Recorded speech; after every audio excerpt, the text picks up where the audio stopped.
In the shadow of Ely Cathedral, Brooke waited, as she did every Saturday afternoon, for Johnny. There was a wedding at the cathedral, as there often was. Brooke sat on a wall with the sun on her face, watching the bridal car arrive. There were excited gasps of approval as the vintage Rolls-Royce slowed to a halt, and the bride emerged, smiling. Brooke could see why. She liked to see the brides arrive, and she especially liked to see their gowns. Some she loved more than others, but she'd never yet seen one that didn't look exactly right for the woman wearing it. And today's diaphanous ivory number, finished with hair piled in a casual updo with flowers pinned into it, was no different. The bouquet was refreshingly informal, more like a posy of wildflowers plucked hastily from a meadow than anything created by a florist, as if the bride might have stopped the car on the way to the cathedral and rushed out to pick them, though it was also immediately obvious that this supposed informality had probably been very deliberately and expensively designed. Usually, the less it looked like you had bothered, the more it cost. As Brooke watched, she tried to imagine if it was something she'd wear, should Johnny ever get round to popping the question. 3 years down the line, there hadn't been much progress in that regard, and every month that passed had Brooke convinced that it would have to happen soon. Surely he'd want to make things more permanent before too much longer. They'd discussed moving in together as an alternative to marriage, and he had said yes, eventually, but told her that he had too much else to think about right then. Brooke wouldn't push it.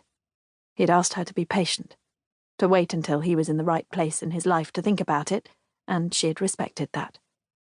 But she didn't want to wait forever.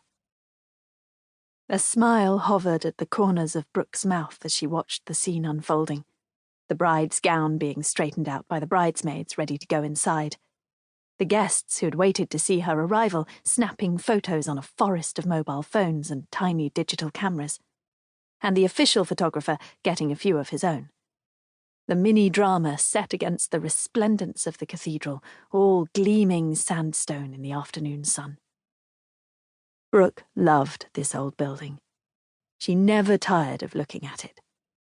Whatever light characterized the day held the power to make the cathedral look entirely different, so every day and every season presented a new aspect to admire. Without a doubt, this would be the venue for her own wedding.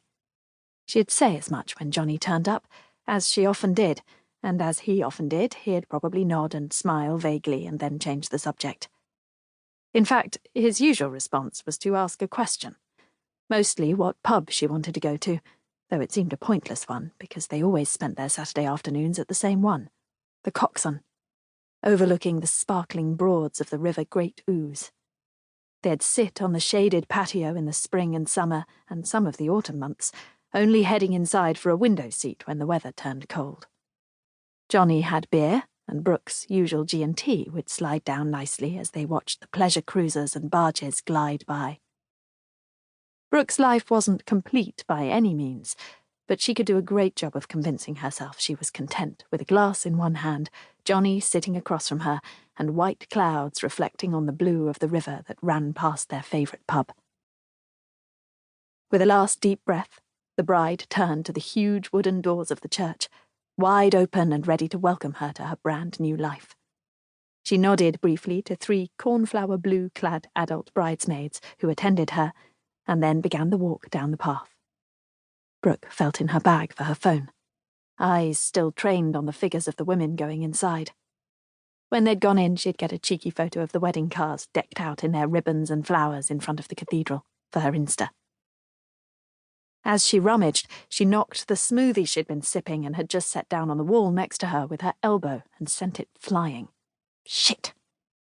She bent forward, chestnut hair spilling down as she hurriedly retrieved it. The lid had come off, of course, and most of it was now soaking into the grass. Annoying as hell, but there was little she could do about it.